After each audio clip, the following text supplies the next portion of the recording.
let the weirdness begin. It's the KVJ show to start your morning. Kevin is the host, and his skin pigment is whiter than Casper the Ghost. Virginia sounds like this. Nickname Vicious V, so don't get her pissed. Jason talks like a spaz, and they love to talk about Bigfoot and stats. So get ready, here we go. You're listening to 97.9 with the KVJ show. Well, welcome to another rainy day in South Florida.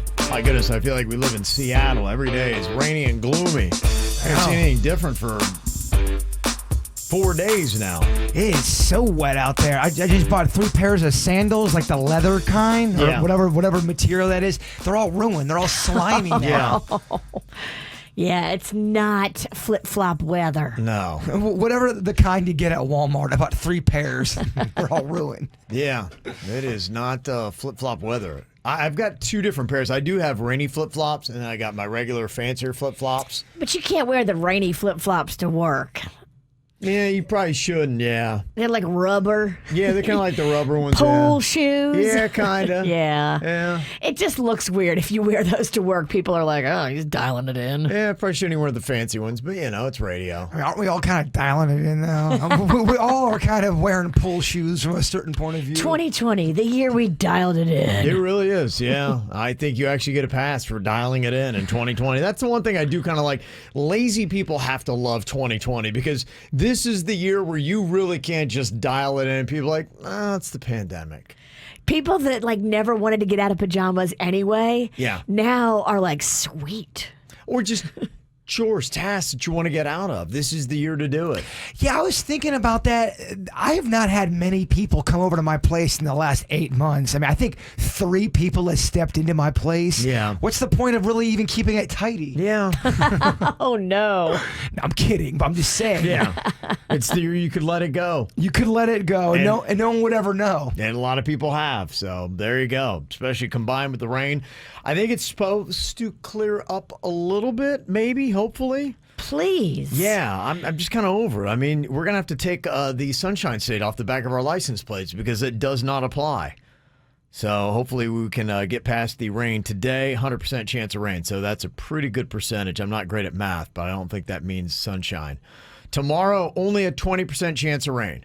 Okay, that's better. So Friday's looking good, but then it starts ramping back up again. 40 on Saturday, 60 on Sunday. So at least maybe tomorrow to kick off the weekend we'll have, not rain. That'd be a nice thing. So there you go.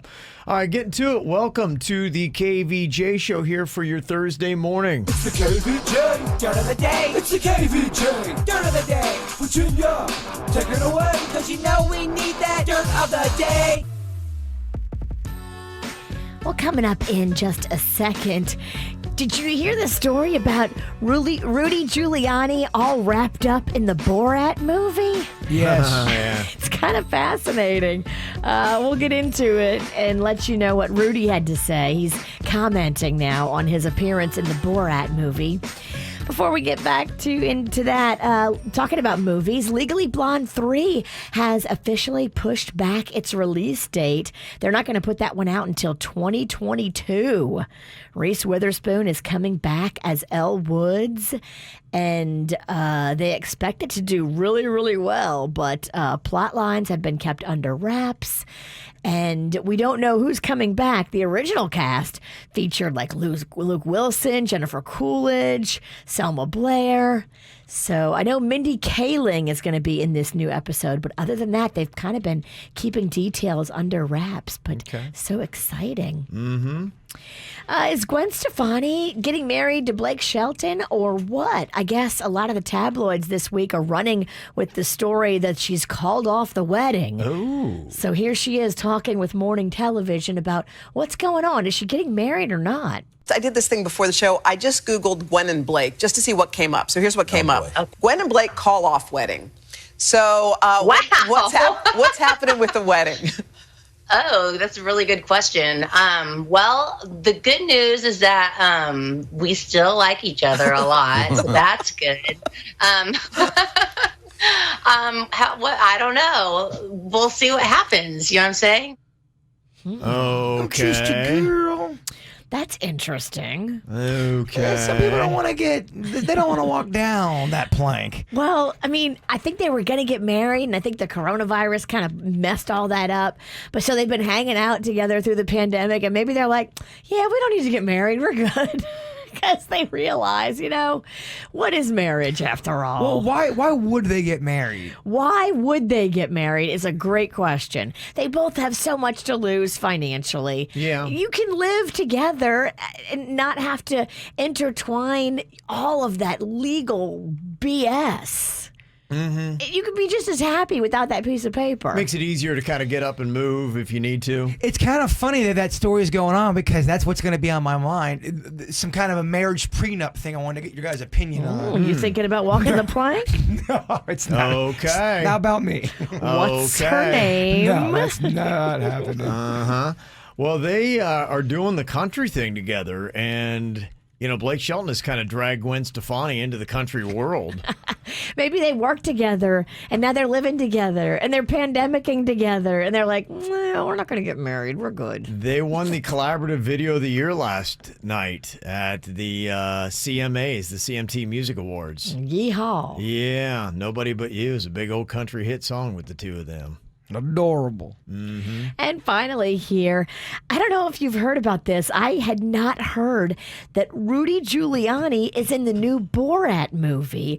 And there's a part where, it makes it look like Rudy Giuliani is getting dressed and something may have happened in an interview with a female that was inappropriate, and people are like, what's going on here? And Giuliani has an explanation, though.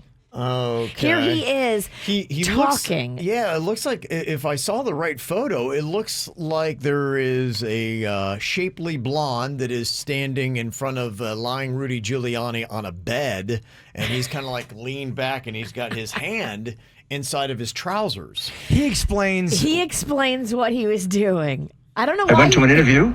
Seemed like a legitimate interview. I did the interview with the young woman who was new to interviewing, and I was being kind to her. And then I had to leave, and I had my jacket on. I was fully clothed at all times. And I had to take off the electronic equipment. And when the electronic equipment came off, some of it was in the back, and my shirt came a little out. I leaned back, and I tucked my shirt in. And at that point, when I get up, she says something about, do I want a massage? I realize now that this is a setup, and I call my security guy, Brian, who's right outside. I said, Brian, come in here. And then all of a sudden, crazy Sacha Baron Cohen runs in with a cape on, and he's yelling and screaming all kinds of stupid stuff. Very calmly say, Brian, call the police. Police come. Sacha Baron Cohen is running away, I think with his underwear on and a cape on his back. So now, if I was doing anything wrong, I would not call the police. And if he was doing anything right, he wouldn't have run away. Mm-hmm. Okay. Yeah, people who end up in a Borat movie usually don't want to be in a Borat movie. Yes. No. It's not a good look if you're laying on a bed, tucking your shirt in, and there's a hot chick in the room. It's just not. I know you can explain it, but it looks peculiar and questionable, and I know this is politically motivated. You got to see the footage before you can. You got to see the whole thing before you Right. can comment, because even if you see the edited version, you would have to see the entire thing to get the full perspective. Well, Borat's gonna make him look worse. Editing is not Giuliani's friend. No, it's not.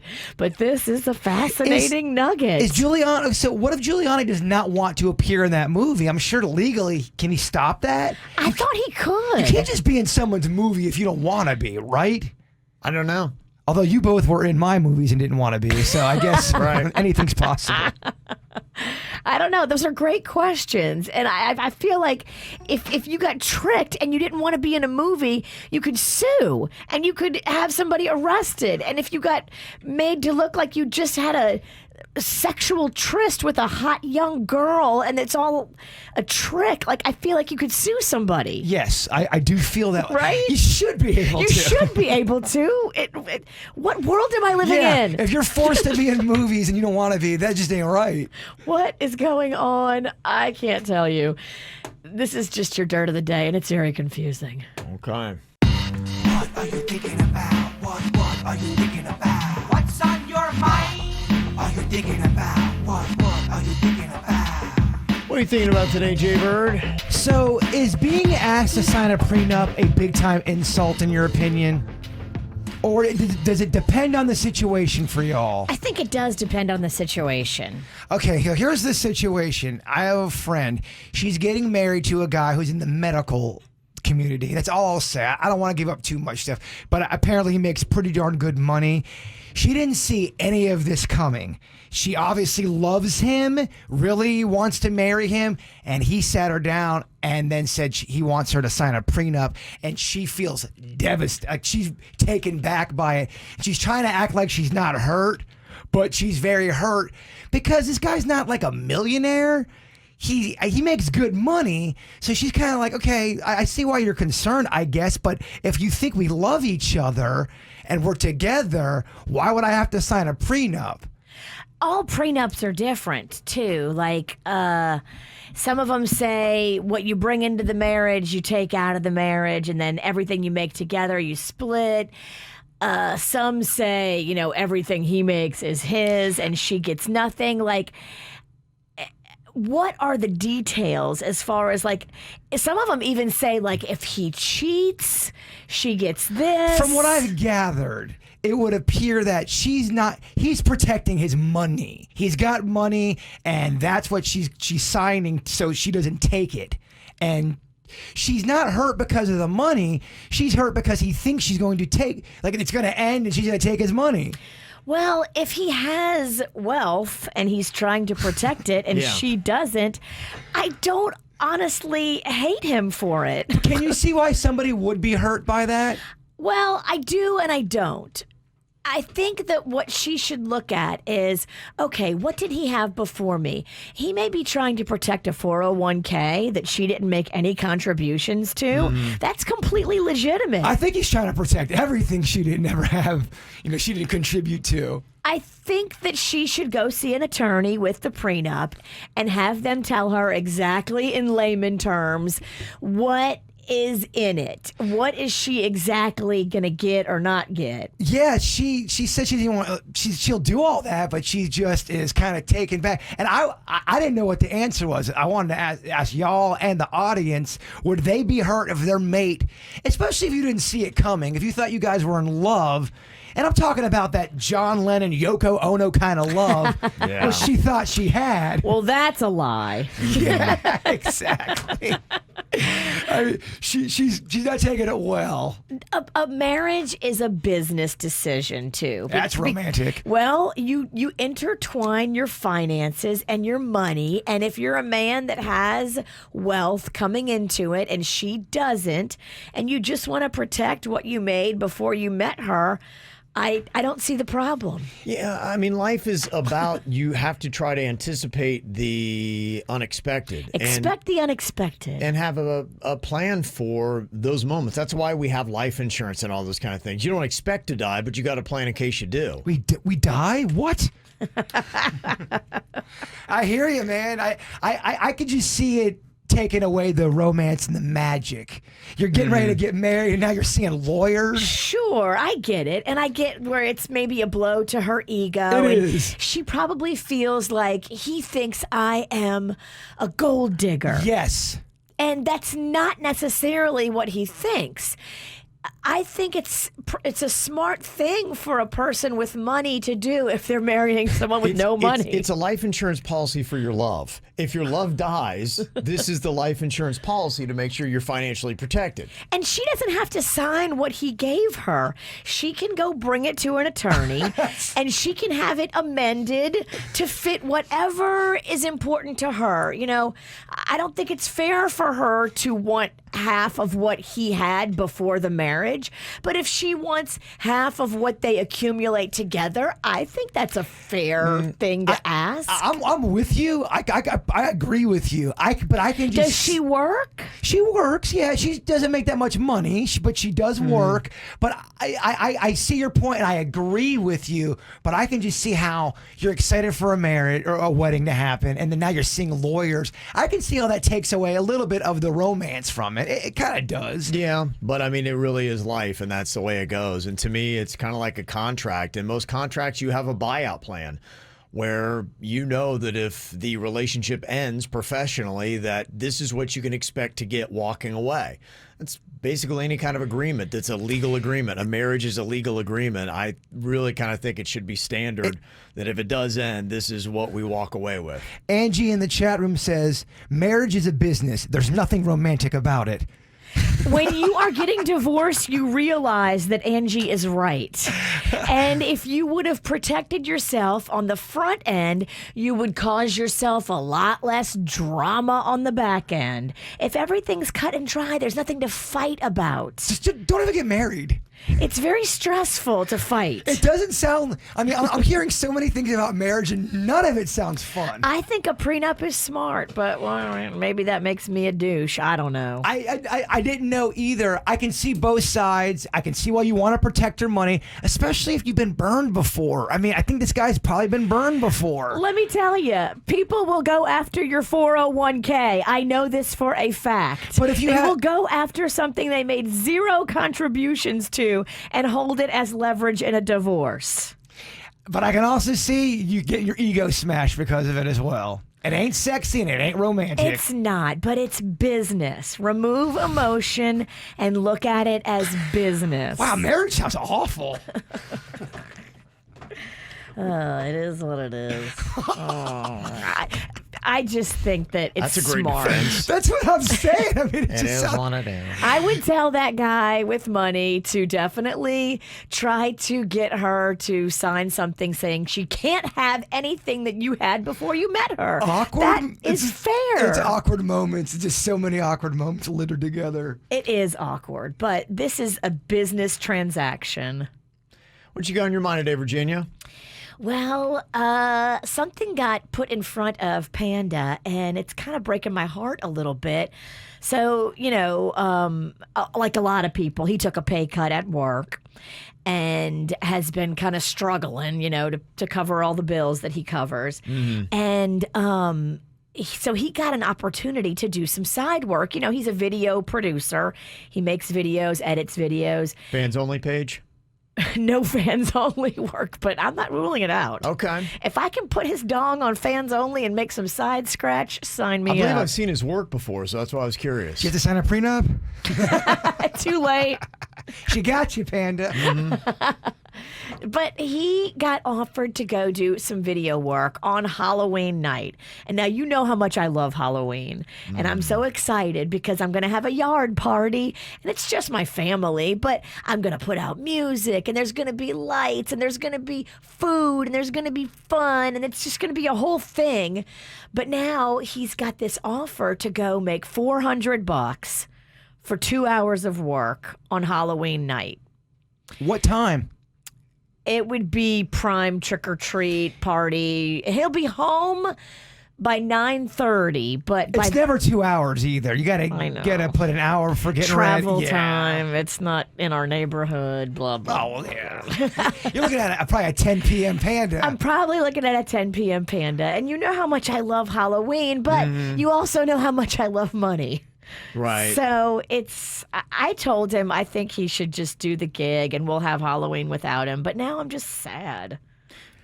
And he hasn't made a decision yet. Halloween in tears. Gotta love it. Yeah. My pumpkin is crying.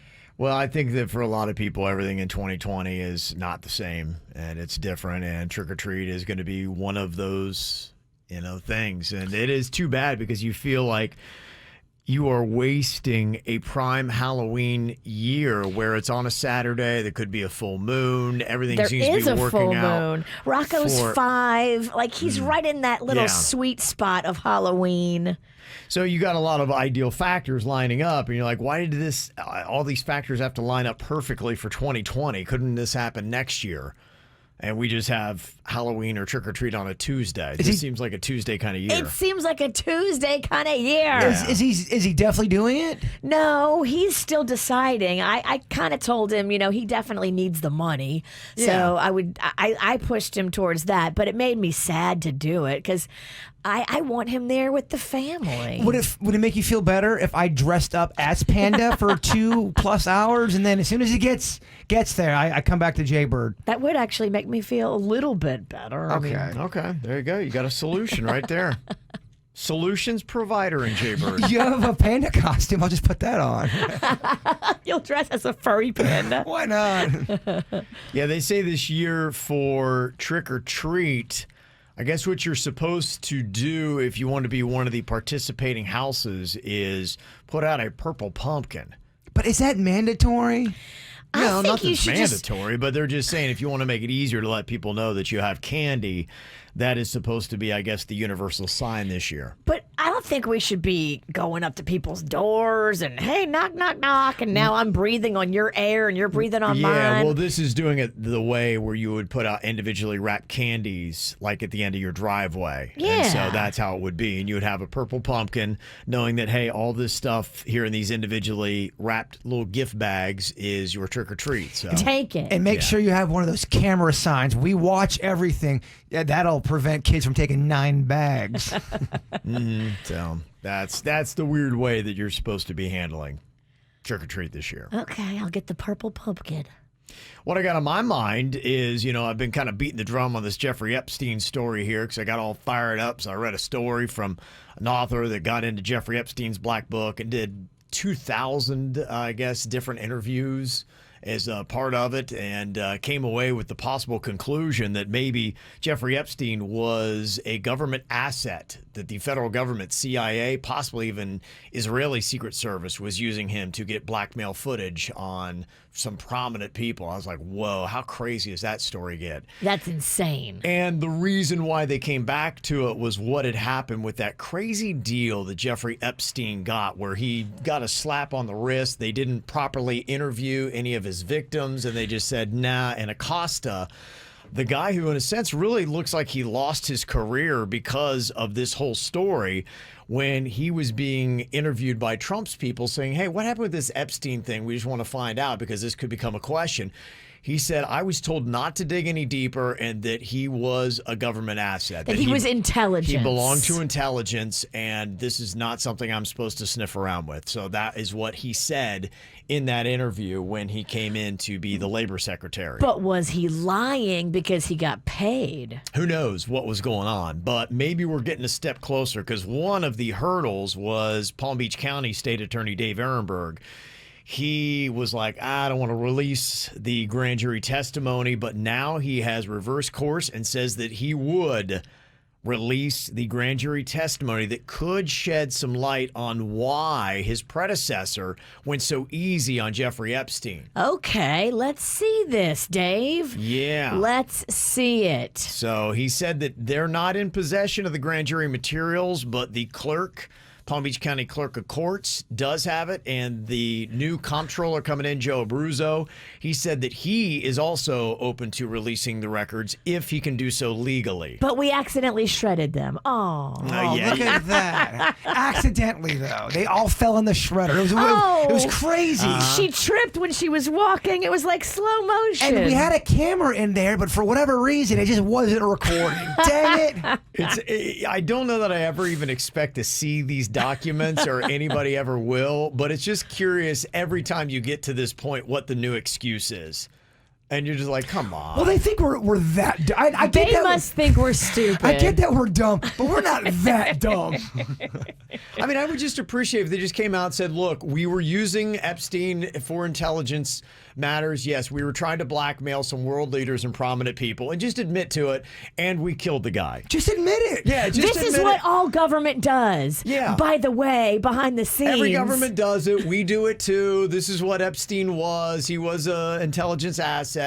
We knew he was a disgusting, filthy animal. Hey, we're the government. We blackmail people and then we kill you. We use a lot of bad people for our own good, and this is what the government does. We did this. We killed Epstein. Let's move on, can we? Hey, I'd be like, all right. All right, thanks for the honesty, finally. And stop insulting my intelligence like I can't figure it out. Hey, we're the government. We can do what we want. Yeah. just say what it is. Just say what we all know. I think actually I'd accept it. I'd shrug my shoulders back. Okay, cool. And I'd just walk off. And be like, we knew it already. At least now I know. You can stop lying and we can stop doing all these silly little it's a games. Dance. Oh, It's a dance. It's a dance. Yeah. Look over here. No, don't look over there. Look over here. So it'll be interesting to see what happens. But all this battle is happening in Palm Beach County. And apparently the Chief Circuit Judge, Krista Marks, is still fighting the Palm Beach Post on this, trying to get the rights. And you remember there's an interesting little I scratch your back, you scratch your back with her, the former state attorney, and the Palm Beach County Sheriff. So,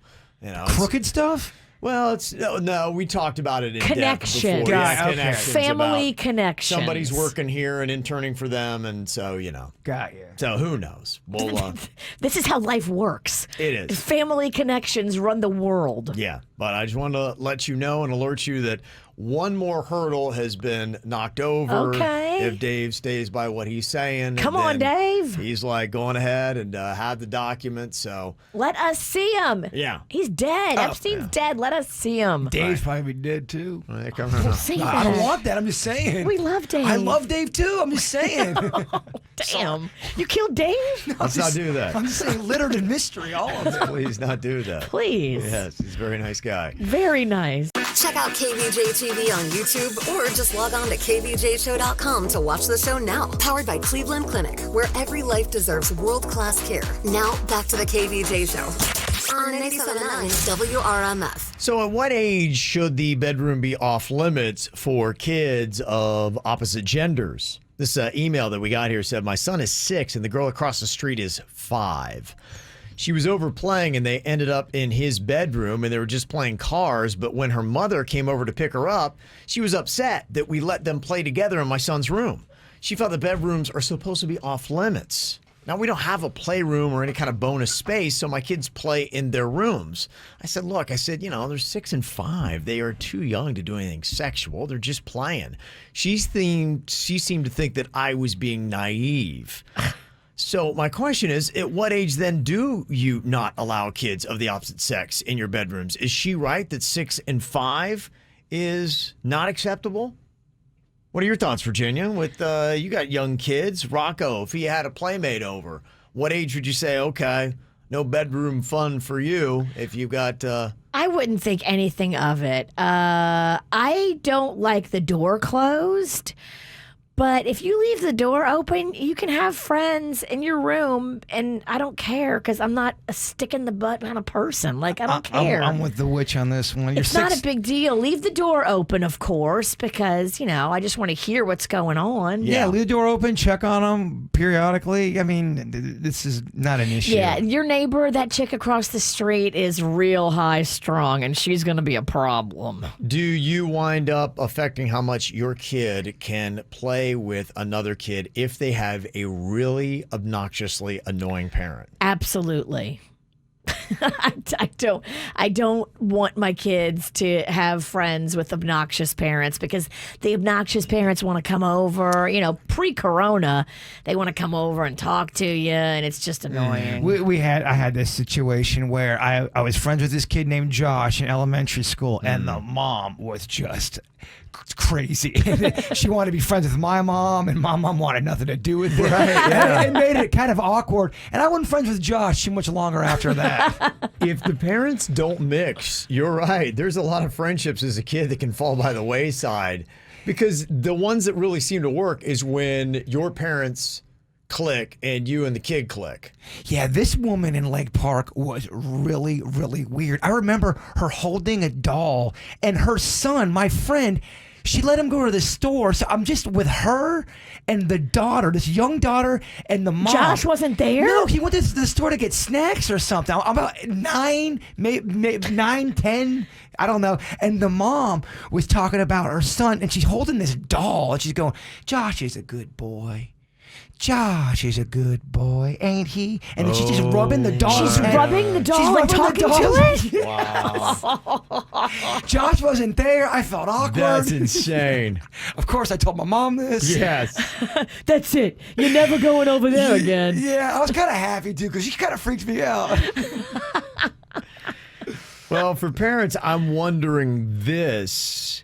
Have you ever been in a situation where you found something in your kid's room that kind of startled you Maybe it was even some contraband and something they shouldn't have, but your parenting move was to put it back and never say anything about it. I know my mom found stuff that I know she had to have found it that was embarrassing. And then I found it, like I forgot that it was there. And then I realized, I think mom saw that.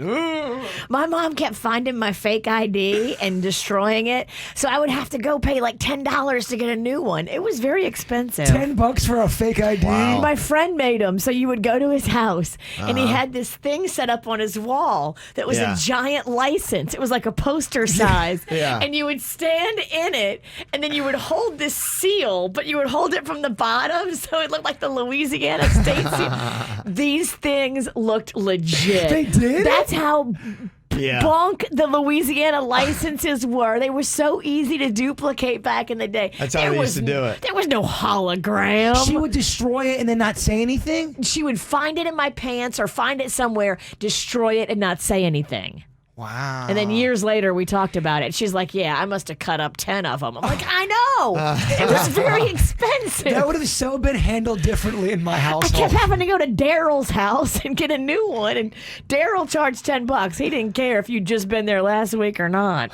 A destroyed license is more money for Daryl. Daryl loved it. Daryl's probably in cahoots with my mom. He don't care.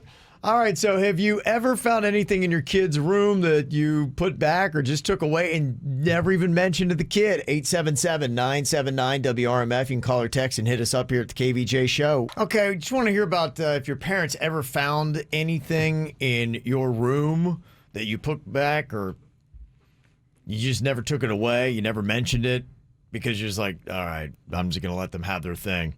So it could be either you're the kid and you know your parents got into your stuff, or you're the parent, you found it and you're like, yeah, we just left it.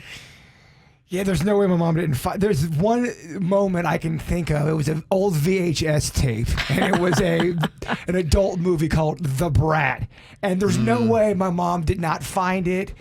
I think that'd be the kind of stuff that, for the most part, as parents, you would be like, yeah, we don't want to bring this up. Somebody texted in and said, yeah, my daughter had a pink adult utensil hidden between her mattress and the side of her bunk bed. Yes, her bunk bed. Yes, bunk bed. How old was she? Didn't say in the text. Oh. But bunk bed means, It does sound like youth and innocence there. Well, you know something's up because when it comes to stuff like that, you know where you put it. You always know where you put it. And when you go back and it's moved. And it's in a neater spot. Just not the right way. You're like, uh-oh, mom was in here. Yeah, she said that I used to leave it, but my husband and I, we would speak about it. Even in my daughter's presence, we just called it Pinky. She never knew. Oh, man, that's rough. That's real rough. Isn't that tough? Usually when you're the kid, you think you're the smart one and you're the one that's talking in code around your parents. Realize your parents may actually have something on you and they too are talking in code. They do. A lot of times they do. I mean, when you're living in a house, it's hard to keep a lot of times they do, but a lot of times it's not about a sex toy. That just makes me feel weird. Yeah, that's probably the kind of stuff that parents are finding. That's the kind of stuff they're finding. That's real parenting right there. I would be so upset. I would bring it in here. I would be like, guys, look what I found. You can't do that. That would be humiliating for whoever you're finding it. You can't. Panda. Well, that's different. He's an adult. He should hide his stuff better.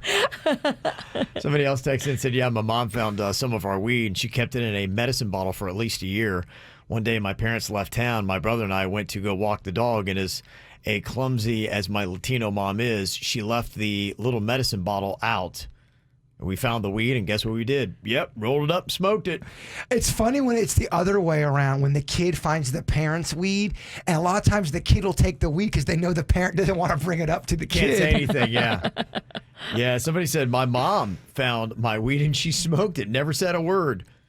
But we both know that she smoked it. So I had to keep finding new hiding places for it. My mom kept trying to find it. Well, that's the toughest situation if you're a kid and your parent smokes weed. Your mom is like, sweet, weed delivery right to my house? Yeah, I was smoking every day, kid. Mm-hmm. This is a deeper subject here. It says, my parents found a gun in my closet. They took the bullets, but not the gun, or the loaded mag that was in it. And they didn't say anything about it. They just left it. Left the gun, but took the bullets. I wonder why they did that. Was that to mind freak you? You know what I mean? Maybe you can get bullets again. Yeah. Right, that's an easier thing to get. I don't know. You'd have to find out what the circumstances. That might be one where you want to sit down and talk to your kid. Why do you have a gun in the closet? Oh my gosh, Loaded. I would freak out. I'd probably freak out and end up shooting myself. Yeah, well, I think it What probably. the hell is this? I'd find it. I'd scream. Oh God! I shot my foot. He calls 911. He's got the SWAT team over at his house. That's a lot. Yeah. So who knows? It's crazy stuff. They just left it there. You find a gun in Cannon's closet. Obviously, you're sitting down and talking with him, right?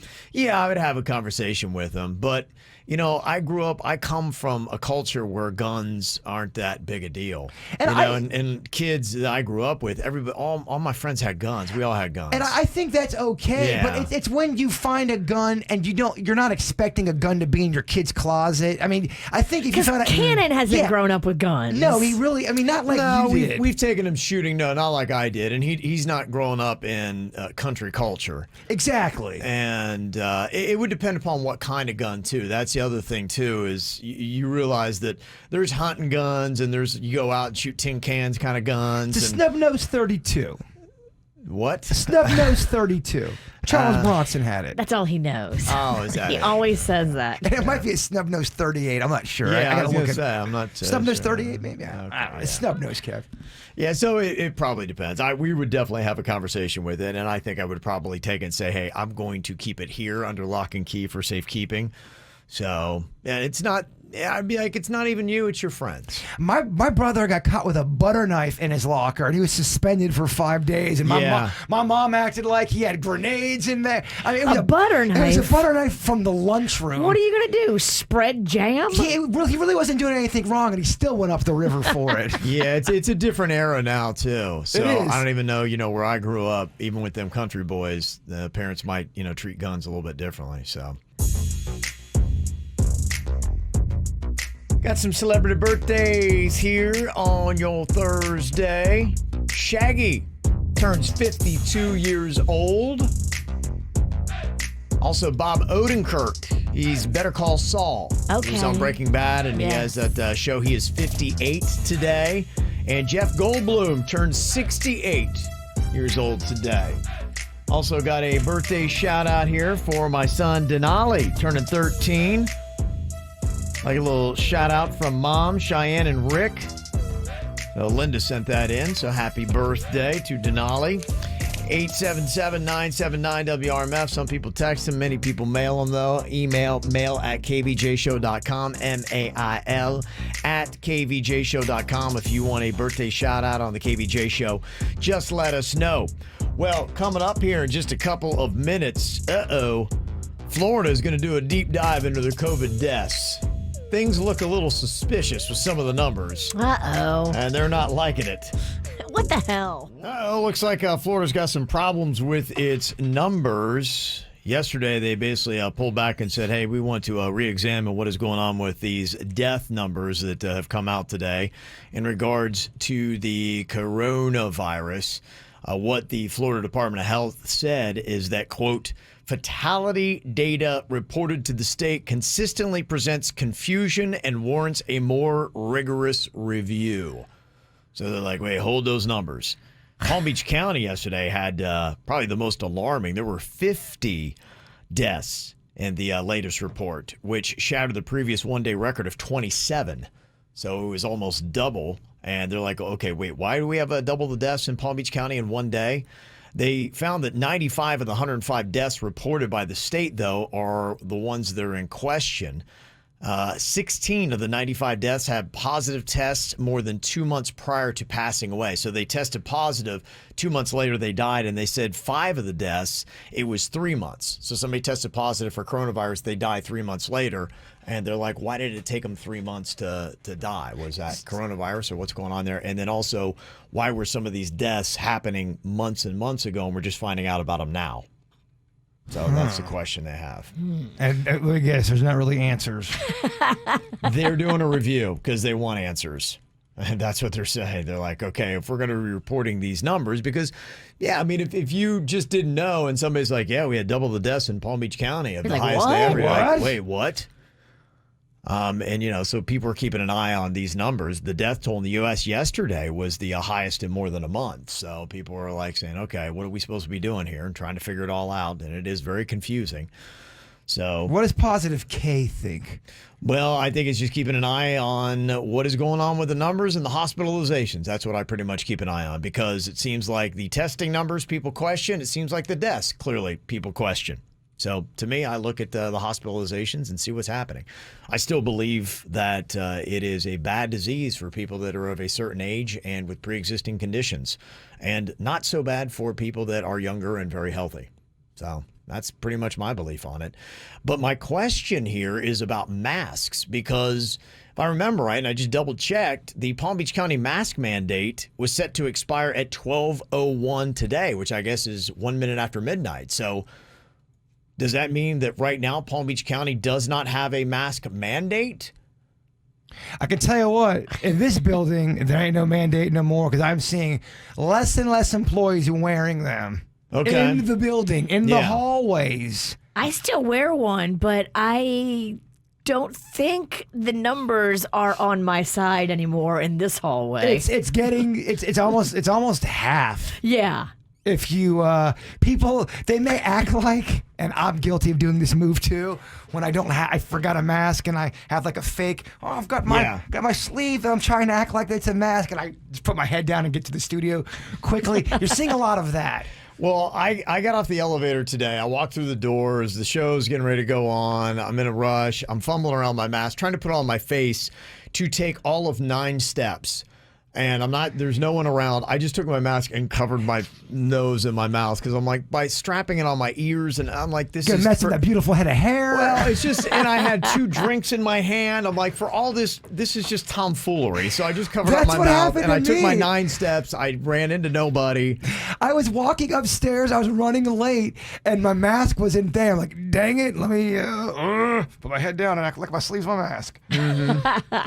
So I guess even though there may not be a mask mandate, at least according to my understanding. Okay, somebody said, Kevin, they extended it last night. Okay, I did not see the update, and I was checking all the news sources this morning, because I was curious if they were going to extend it. I did not see that anywhere, but they've extended it now to November 21st. Because if you're in Palm Beach County, you go to a grocery store, they make you wear a mask. You can't get in without one. Yeah, and I think they can still set their own policy. So just even if Palm Beach County is like, we don't have a mask mandate now, if it goes to November 21st, even when it runs out, I think if you're a grocery store or whatever, you can still go on ahead and say, yeah, you're not getting in here unless you have a mask. What does Positive K think about this? It's a controversial question. Mm-hmm. Do you think COVID, in the way everything's handled, the numbers, the reporting, it all changes after the election? No. You don't? I don't know. I don't necessarily buy into that. Okay. You think we'll still be COVID heavy no matter who wins the election? I think there's still going to be the issues. I don't think it's going to be, because I've heard that argument that just in one day it's going to be radically different. Not one day, but I'm saying in a couple months, within like 2 months, you start to see it really die down, where the death tolls aren't on the news, and there's not all of these mask debates going on. Do you think that it still is going on? I think it'll still go on. Okay. Yeah, I think that they're still going to fight about it. And even Ron DeSantis, our governor, he was kicking around the idea of saying, why do we need to put out these numbers every single day? They're pretty much about the same. And people are like, no, we need to have the numbers released every day. Well, even if we don't agree on them. We kind of need to see them, right? Just so we can keep an eye on it. You should always have transparency with everything. Yeah. No, I mean, I think I don't want them to be hidden. I like to just kind of know, because it does kind of set my own internal level of, okay. But I also don't think they should be shown off like a NBA score either. Like the overall death count. It's almost like a running time. I don't know. It's almost like, and I'm not saying that it is, but there's almost like a glee to some people to when there's a certain number hit. I think they are using that politically. Yes, they are. They're using that overall tally to say, oh, this has happened and that's happened. And, those death numbers I've seen are even in question. I saw that if the U.S. had counted deaths the way South Korea had, you would take 60,000 of our COVID deaths away. So That's big. That's a huge number. yeah. So, there's a lot of different little factors like that. That's why I don't get that part. I watch the hospitalizations. Is our medical forces, are they overwhelmed? That to me is what's most concerning. And I keep a really good solid look on who this virus is affecting and how. And so that's pretty much what I care about. But all these numbers, I'm like most people. I don't believe any of them. I don't think that they're close to accurate, and I think that a lot of them have been politicized. The mask thing, and I'm happy to do it because it makes people comfortable. That's fine. Am I a huge believer in it? And no, I'm not. But I do it. You're doing it to be be cool. Yeah. It may or may not work. I mean, I was reading this one study that they had done on the masks and just, how effective they were or were not. It was the Lancet review, and they concluded that masks reduce the risk of infection by 14%. So that's not great. But you're hoping for bigger numbers, weren't you, possibly? Yeah. I kind of thought, hey, if we're doing all this mask nonsense and I got to strap it on with all these drinks and all that, it would be more than 14% effective. At least give me 50%. Yeah, 14, So, but it's what people are doing, and it makes people comfortable, and they're going to throw out all these stories and studies that you can't believe.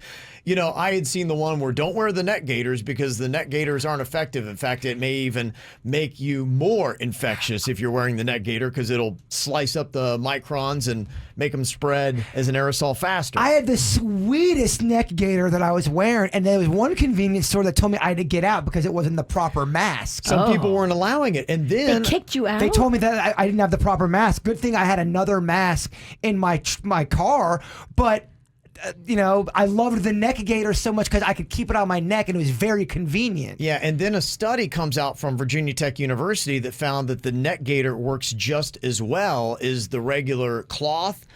And I'm like going, okay, well then what's the story on the neck gaiters? And now I found out that study on the neck gaiters was actually paid for by a company that makes and sells neck gaiters. So this is the story of COVID in America in 2020. It's all a scam. It is all a scam. It's all just lies, and the numbers are fudged, and The neck gaiter guys did their own study. Yeah. Damn it, I was hoping the neck gaiter was coming back. I loved those things. You can't believe anything. The neck gaiter was the only one out of all of us. I had a neck gaiter, and you all had masks on, and we all tried to blow out a match, and I was the only one that could do it. So maybe the neck gaiter does not work. Yeah, and that's true. Now I think the masks, I don't think they're going to go anywhere for a while because now people are starting to make money on them. I was talking to somebody yesterday that goes to Disney all the time, and they said, every time I go, I get new masks. They have masks at every corner. They're selling masks. And now I saw that there's a new chain of mask stores called COVID-19 Essentials. They've set up in 8 malls across the U.S., and they're buying more and more spaces. And this is going to be the new thing, is getting these trendy, cool masks. And mask stores are going to pop up all over the place. So now you're going to have personal interest of people saying, hey, let's keep the mask thing going. I'm making some money on this. My girlfriend used to work for the cruise industry and lost her job. And she now works for a mask company that will put your logo on any mask and have it to you like 24-hour turnaround. And looks good. Anytime there's a tragedy of any sort, there's somebody profiting off of it. There's always an opportunity with tragedy.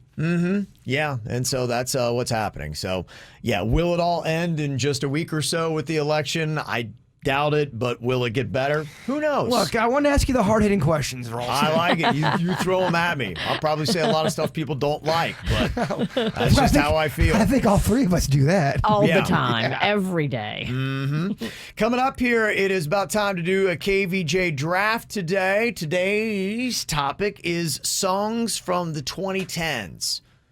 So it's basically any song in the last decade. What are the absolute best songs? If you put together 3, what are the 3 most popular songs from the last 10 years? We'll draft them out next. Okay, we got another KVJ draft here today. The songs from the last decade that really shaped us musically. What are the most impactful songs from the year 2010 until now? Man, That's what we're voting out today. I'm just so afraid someone's going to steal my first pick. You do. You think it's a big one, huh? Well, I just know somebody in this room loves it. Nobody's going to take out that one song Billy Joel put in. Billy Joel has not done a song since the 90s. Okay. All right, we're going to draw here because apparently draft order is important on this one. And what songs you get from pop songs from the 2010s. All right, I started off strong. I got an ace of hearts. So we'll see if anybody can beat Got that. an ace, huh? It's weird. Well, it's really this game's really been It's good to you. It's the summer of Rig in October, everybody. I wonder what I drew, Virginia. What'd you get, Virginia? I got a 3. I took Jason's card. Okay. What'd you get, Bird? Oh, look at that! I got a 2. It's amazing how you draw so many 2s. And it's amazing how you just made aces. What the hell's going on here? The rig is in. Denny's. I got a 10. Got a 10. What did Suits get? He got a 7. Got a 7. Okay. So it's myself, Denny's, Suits, Virginia, and Jaybird here. Yeah, when Jaybird just talking about how he wanted to get that first pick in. He hopes nobody takes his song. Oh, it's terrible. I only have 4 songs I wrote down, so I hope it goes There's a well. lot of options here. I don't know a lot about from the 2010s. Okay, let's see here. So you're looking for the most impactful songs from the last 10 years. What are you going to go with? All right, for my first pick, I am going to go with Despacito. That's a good one. I think it is a powerful song. It has got over 1 billion views now. I think the first Spanish song to do that. It's a safe. It's got some kind of record. It's a safe choice, but is it too safe? That's a big question. That's Bird. the question. It's a big question. Denny's, you have the next pick here in the KVJ draft of pop songs from the 2010s. I was going to go with Despacito because I feel like that's a great pick. My second pick, I'm going to go with the Kanye West song Monster. Damn it, that was it! It was right at the tail end of 2010. Oh, man. Bird. Dang it, Denny's. Oh. Sweet Denny's. That was awesome, Denny's. Sunk I his didn't know that was battleship. your pick, but it's a great one. It hurts. I had a plan. All right, Suits is in the other room. People always wonder, why is he always on the phone? Well, he runs KVJ TV. He's the director of that, so the equipment is in the side studio, so we got him on the phone here. Suits, what is your first pick in today's KVJ draft? So I'm going to take this one because I feel like it was really huge, and I double-checked. It was 2010, so it's just on the cusp of being able to be picked. Fireworks, Katy Perry. Okay. That definitely is a huge song. Suits is a Perry head. He loves her. He loves Katie. He's a what do they call? What's her fans? Katy Cats? Katy cats. Okay. He's a Katy cat. He's a Katy cat. Suits. Everyone knows that. It's not a good look, Suits. I don't know if it's going to get the chick. It's not usually a good lead with the ladies. I love cats and Katy Perry. Yeah. Oh, we got to toughen you up, kid. All right, Virginia, you got your first pick here. Pop songs from the 2010s. I'm going to pick Uptown Funk. Ooh, okay. That is a big song. It is. Arguably So the big, biggest. Kevin. But is it too big? That's the question. I'm a size queen. Okay, Bird, you have got the next 2 picks. You being last here in today's draft. Gosh, I don't feel good about What do you think? I'm gonna get He back. never feels good about any of his picks, and then he loses. I'm gonna get back-to-back losses on this. I finished last week. I'm gonna go. I love this song. I'm very sick of it, and I'm burned on it. But when it first came out, the lyrics, "Chandelier" by Sia. Ooh, And okay. I saw her do it live, and it was amazing. I saw Yeah. Sarah Bareilles do it live, Yeah. amazing. And it's got them deep lyrics. Sia, "Chandelier." Okay. That's a pretty solid pick there, Bird. Not bad. You got the next pick, too. That's what I was afraid of. I'm not ready. I'm going to go with, and it's not going to win me the tournament, but I love this song. John Mayer came out with a song called New Light, and I'm still rocking that thing. It's been out for over a year. We played it at RMF for about 2 minutes. One day. Then it went away. John Mayer, New Light, last the ratings place. came in and we were last. Kind of like me in the draft. Oh. Okay. All right. Back up to you, Virginia. Your next pick here, song from the 2010s. I want Better Now, Post Malone. Whoa. Took okay. my pick. Wow. Suck on it, Denny's. Dang. Yeah, okay. Denny's. Okay, we're back up to Suits. What, do you want some Taylor Swift now? What are you looking at? He's also a Swiftie. Oh, Rick! Fucking chandelier and everything, and then my backup was better now. It was terrible. Yeah. I am going to, simply because it was just massive, and I don't know, it might be too annoying, but Gangnam Style. They had like 2 billion views, and everybody was listening to that song when it came out. Just like that. Suits lost a tournament. You don't think that's going to work for him? I don't think it That is. song was huge. I know it was Soups. Okay. All right. People still dance to that, right? All right. Well, I guess we're going to find out. See what does in the voting. All right, Denny's, it is back up to you. Next pick here for the 2010s. I was going to do The Weeknd's I Can't Feel My Face. Oh, Okay. that's a good one. Yeah. Is that your pick? Or That's- is that just that's what my you're- pick. Okay, that's what you're going to do. Damn it, Denny's. That is a solid pick. Home run, Josh. Not bad. Okay, let me see here. What am I going to do? All right, I am... First pick I done, Luis Fonsi, Despacito. I am going to go with Jay-Z and Kanye, Paris. Damn it, Kevin. Okay. I just wrote that down. And I gotta get a personal favorite that will probably lose me the tournament, but big fan of this band. They were big in the 2010s. I'm gonna do 21 Pilots, Stressed Out. So that'll be my third song from the 2010s. Okay, and I'm done. Denny's, your final pick. It's funny, I had the 21 Pilots as well. I'm going to change my last one. There's some big ones that I just hate, that have become hated songs, you know, so I'm not going to pick any of this. But this one's a little bit deeper of a cut. I'm going with Drake's Hotline Bling. Oh, that's a great one. That is a solid pick. Not bad. Okay. Going to be interesting to see who wins this one. Okay, Suits. Let's see what you got next. I'm just going to stick with songs that were massive hits. I'm going to go with Can't Stop the Feeling with Timberlake. Okay. All right, Justin Timberlake, Can't Stop the Feeling. All right, I know our program director's got to be very happy with you. Yeah, the RMF playlist over there. 11 a.m. Okay. Virginia, what is your final pick? I'm going Super Bass by Nicki Minaj. Okay. I know you're a big fan. I love Super that Bass. song.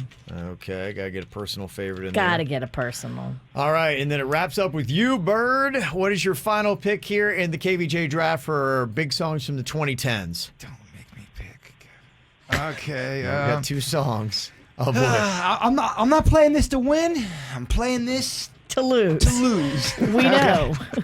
We seen your list. Can I get an amen for my third pick? The Narcos theme song. Okay.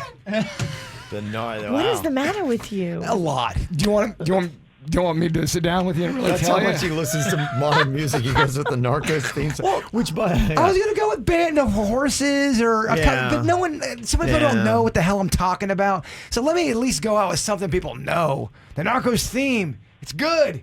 Brings me alive, Denny's. Okay. Yeah, I know you like that one. All right. Thank you. Well, Hey, Donald Duck, you're laughing in the microphone again. okay. All right. So it wraps up. I had Despacito, Paris, and Stressed Out by 21 Pilots. Denny's, you've got Kanye West, Monster, Can't Feel My Face, and Drake, Hotline Bling. Very hip-hoppy of you. Suits has got Katy Perry's Firework, Psy Gangnam Style, and Justin Timberlake's Can't Stop the Feeling. Virginia got Uptown Funk, Better Now by Post Malone, and Super Bass Nicki Minaj. And Jaybird's got Chandelier, John Mayer's New Light, and the Narcos theme song. The Narcos theme song is causing just calamity in the chat room, and that is what I want. Okay. All right. The voting has begun on the KVJ draft songs from the 2010s. Somebody texted in and said, I can't believe that Jaybird didn't pick Ed Sheehan's Shape of You. Ed Sheehan. I'm so burned on that. It actually, I ended up hating that song after. Yeah. Nothing against Sheehan. Sheehan's a good guy. Sheehan is great. It's just I got burned on it. I hear you. That'll happen on some of these songs. I definitely get it. All right, so we'll see before the end of the show who put out the better playlist. I believe it's about time for a little comedy here today. Ooh, we love it. The world could use it. Yeah, I know we could all use a little bit of a laugh here. My goodness, there's just a lot of things going on. It's a rainy day again, and you tell Denny's that you want 15 minutes of solid material, right? 15 minutes. I would be so happy if he would just go for 15 minutes. You want to put it in for every day. Yeah, you gotta do jokes every day. Yes. Do him like that boss did you in Miami, making you want to do the same bit every day. Oh my gosh, Drunk Girl the Trivia is from 6 to 10 a.m. Yeah, awful. 5 days a week. Okay, so Denny's has penned out some comedy here. We are on the Joke Jury. It's our job to let them know what is hitting, what is missing. What you got for us today, Denny's?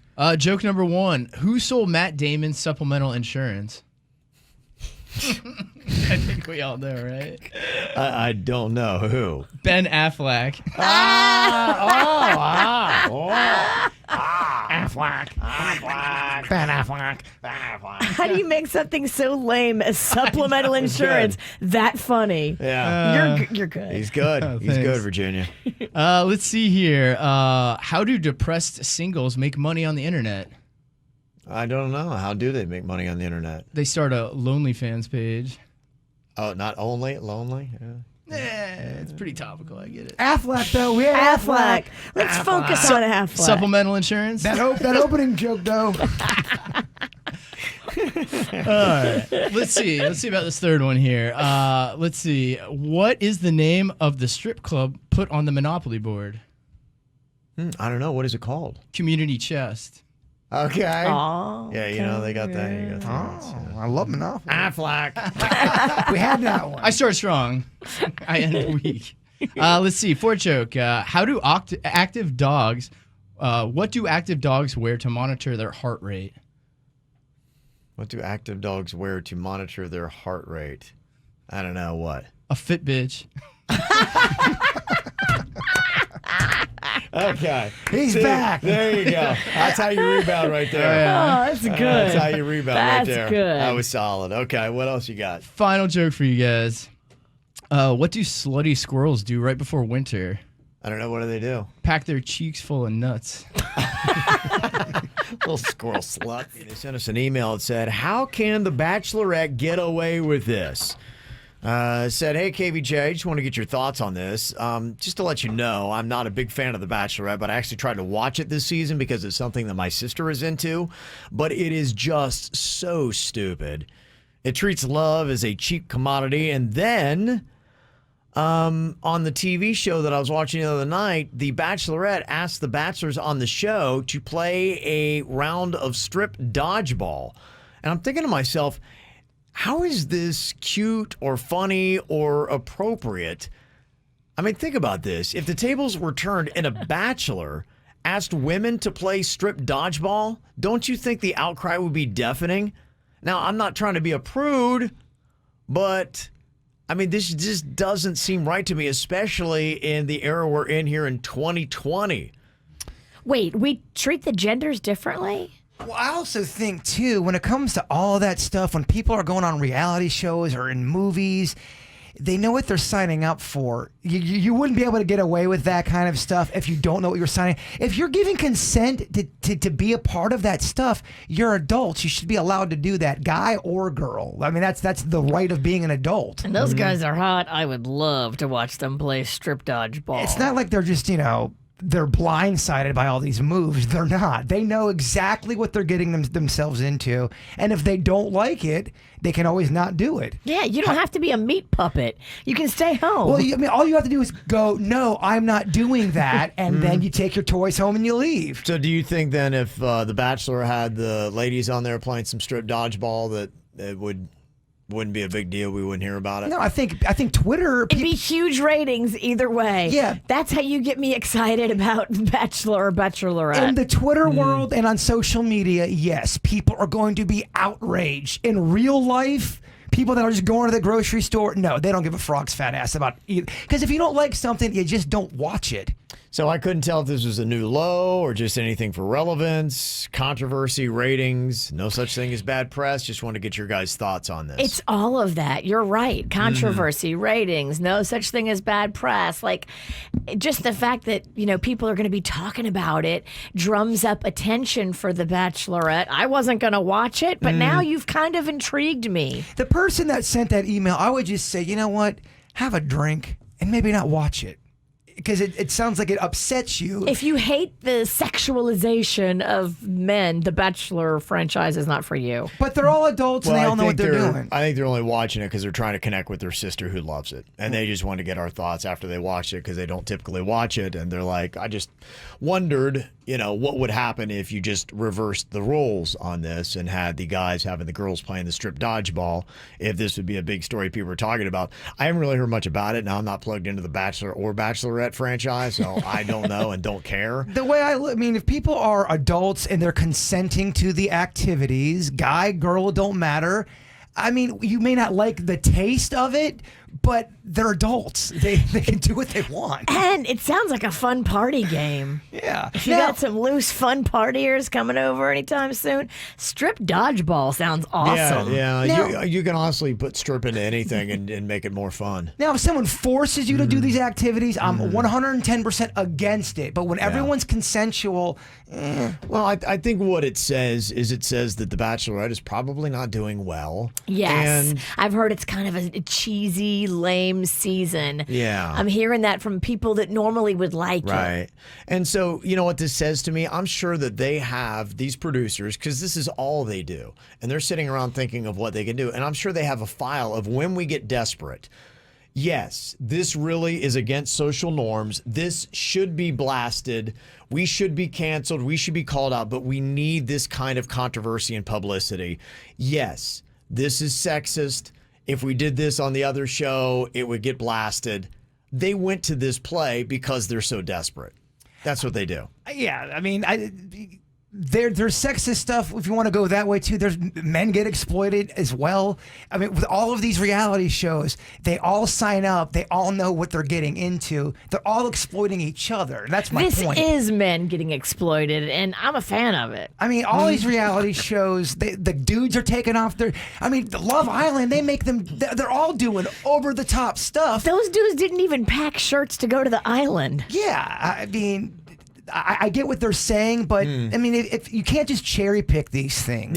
Yeah. What you saw, you observed, you were right, and I'm sure they did it intentionally. They were hoping that it would get enough controversy that people would talk about it. Be like, I can't believe what they did. Can this save the show? No. But if you cherry pick anything, you can get people outraged. Sure. It'll be interesting to see what happens with the ratings, though, and if it does help out The Bachelorette, I wouldn't be surprised to see baseball doing strip baseball because they need something to help out the World Series.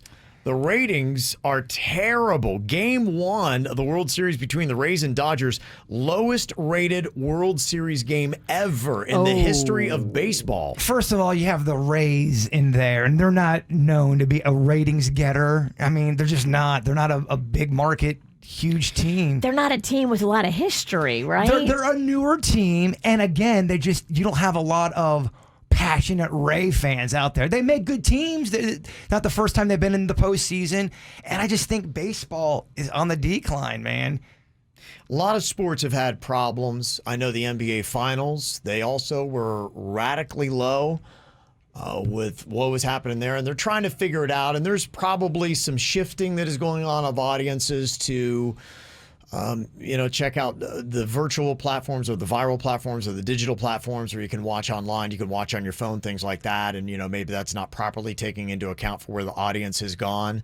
How much of it has to do with social justice issues, I don't know. And I think a lot of people are also becoming so accustomed to on-demand content that live sporting events is still that one thing that's like, at this time, you're going to gather around the TV and watch. It's really about the only thing left that we have in our society that commands that.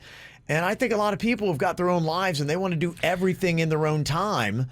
And for me, I know I'm a big sports fan, but I'm always like, I can get the highlights later and I can get them in 5 minutes as opposed to spending 3 hours. I mean, I was a huge baseball fan. The Braves, my team, they were about to go to the World Series. I barely watched anything because baseball, and I'm just speaking on baseball, baseball's changed not for the better. I love when Panda puts on baseball at bedtime. It puts me right out. I can see It why. does. Yeah. I love it. They don't even let Like, pitchers go the whole game anymore. It's Oh, yeah. And if you really want boring Virginia, put baseball on the radio. it's still, You they can't act like last it's more the than 7 50s. minutes. They act like it's the 50s. You can't And last people more than 7 minutes. Are sitting around the fire listening to the ball game. So the World Series needs to add in some stripping. I think we need some stripping. Yeah, That and could actually, yeah, if it works for the Bachelorette, just to let you know, maybe by game 3 or 4, we could work in, you know, you get a single, the other team's got to take off their shirt. Bow chicka bow wow. Yeah. Just a thought, baseball. Maybe we should do a little strip dodgeball with the KVJ show. The bitch and the witch like to strip. Let's do it. You can exploit the hell out of me. Think we should do that? I don't know if it's going to help with our ratings. It has the opposite effect. I think it might. Not going to work for us. Yeah, what we do, we want people to lock in. If it's not stripping, maybe we could do a round with the shot collar.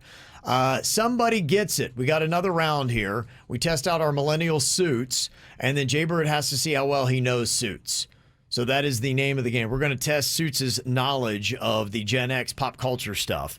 We'll ask him a question, and Jaybird first guesses if Suits is going to get it right or not. It's so fun to see like what Suits doesn't know. He's pretty knowledgeable. It's a peek inside the man, ladies. Well, we got to see just how knowledgeable is Bird about Suits' knowledge about stuff. We've become very close. We'll find out coming up next. Okay, we're testing Suits' knowledge, but we're actually testing Jaybird's knowledge about Suits' knowledge, if that makes any sense. It's called Someone Gets It, and it's all about how well Jaybird knows Suits. If he knows them and he can guess whether or not Suits is going to be right or wrong on this question about Gen X pop trivia, then he's all good. But if he gets it wrong about Suits' knowledge, then Jaybird gets it. So somebody's going to get it, either Suits or Bird.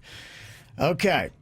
So what we got here is kind of a fun little theme here. We were talking earlier about music in our KVJ draft songs of the 2010s. So what we got for you today, Suits, is we're going to see if you can tell what famous songs these are just from their opening line. Okay. Okay. I will just go for the title of the song would be good enough. Soups, I feel like I know you very well. You did win this last time. Some of this Gen X stuff is tough. I really thought I was going to do better on the last round with the famous drummers. It did not go well. That was tough. And it was famous guitarists. So Was that's it? why Yeah. it was so tough. Yeah. You didn't know. I repressed it because it was someone, I mean, getting shocked and all that. You know the difference between a drum and guitar, right? No. Clearly not. That's why it was flawed. It's all good. Yeah. Today's a new day. New day, fresh start, clean slate. Play it as a team, not against each other. Yeah. Let's do this. Okay. So if you are a Gen Xer, you should know the answers to these questions. Okay. First one here. Jaybird will be answering before you do, Suits. These song starts off with, I said a hip, hop, a hibbity, hibbity, hip, hip, pop, you don't stop. Okay. Yeah, he should know that. Now, I don't know if he's going to know the exact name, but I think he's going to dance around the answer. Yeah, I will. You think he's okay? I'll give him some credit on that. In fact, I'll even give you like if he got the artist or kind of put it together. There's no way it's the artist. If he's completely snowed and has no idea, and he just says something radically wrong, that would count as a miss. So I will give him credit for anything that's in the ballpark. Jaybird, you believe he will get it somewhere in the ballpark? Oh, the more we Yes talk, or no? the less faith I have. I don't know. He's talking himself out of it. I'm gonna go with my gut. I think he knows. You're gonna okay? Yeah, he should. You say he should know. I'm old. Suits, what do you think? If you had to say, what is that song I just went through? I mean, I know the song. It's killing me. I've heard that intro.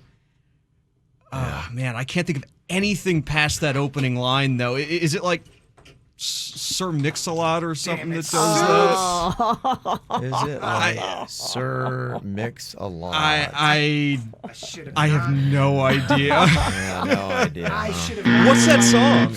That is Rapper's Delight by Sugar Hill Gang. It's credited as being one of the really first big hip hop songs. I mean, it was old when I was a kid, so I There's should have. no way.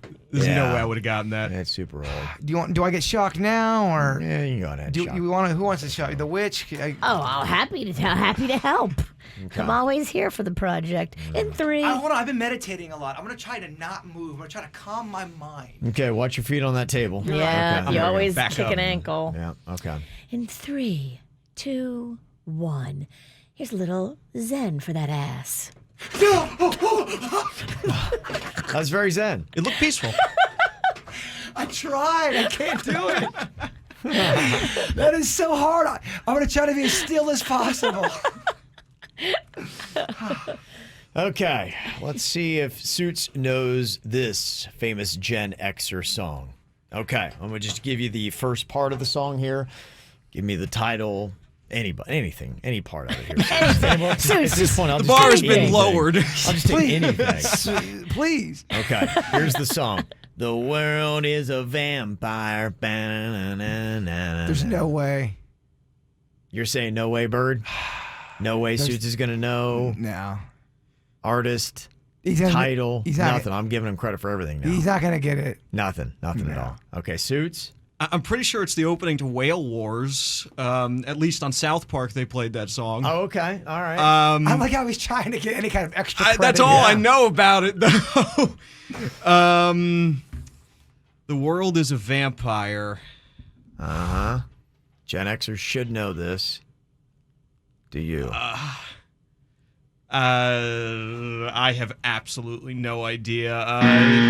Okay. That's all right. It's good for the bird.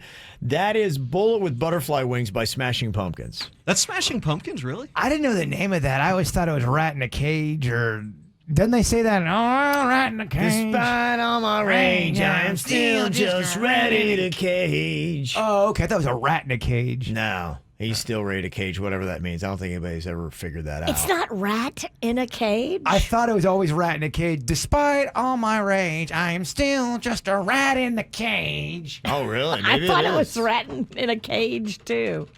Because I'm thinking, oh, you're your cage animal. Yeah, You're just in the it's rat. a very makes visual. sense. You're in the rat Oh race. no, he's a rat in a cage. Oh, the rat's obviously gonna be pissed. Uh-huh. Yeah, I don't know. I've never looked up the lyrics for that. Sorry that we're doing a deep dive, but I kind of have to know. I have to know now, too. I don't think I can go on. I've been saying that wrong for 25 years. Thank you. Are we a rat in a cage? I don't know, Virginia. I don't know. The chat room saying it's not rat in a cage. What? What? We don't know what we thought we knew. No, I don't know. I'm looking at this. It says, despite all my rage, I'm still just a rat in a cage. Yeah, I'm the one. I didn't know that. I just learned something new about that. Huh. Still just I never heard that rat in a cage. I always just ready to cage. I'm like, what does it even mean? And if 103 The Buzz was on right now, that song would be jamming. They Yeah, played that it a would. lot. There's they somebody that used to work there that's screaming at their radio right now. Oh my gosh. They're so mad. Probably very alternative. How about that? Learning something new. Okay. Are we shocking Suits? Is that what we're doing? We're gonna shock. Unfortunately. We're gonna shock the innocence out of them. Okay, somebody gets it. Oh, you ready, Suits? I'm so sorry to have to do this to you. In 3, 2, 1, bring the pain. Oh my gosh, that hurts. Hit his knee on the side.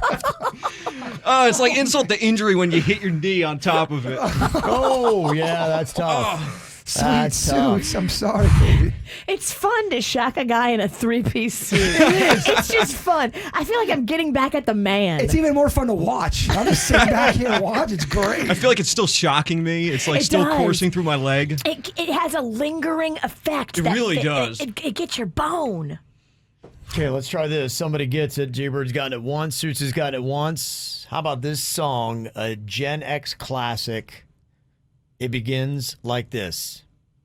Dearly beloved, we have gathered here today to get through this thing called life. I don't think he knows. It's an open talk You don't know it. to a very famous song. So I know it's Prince. I'm pretty sure it's Prince. Okay. Which one is it? It's pretty good. I think it's. Is it 1999? It's a good guess. It's Let's Go Crazy. He still got. He knew the artist. Yeah, he did. I know his Prince. You were so sure he wasn't going to know nothing. We lowered the bar. Yeah. All right. Okay. I'm really gonna try. I'm gonna try not to make a peep. I like that. Yeah, Yeah. just completely quiet. Let me just go to my zen. Yes. All right. Yes. Don't even tell me when it's coming. Okay. Yes. He wants peace, but I release the beast.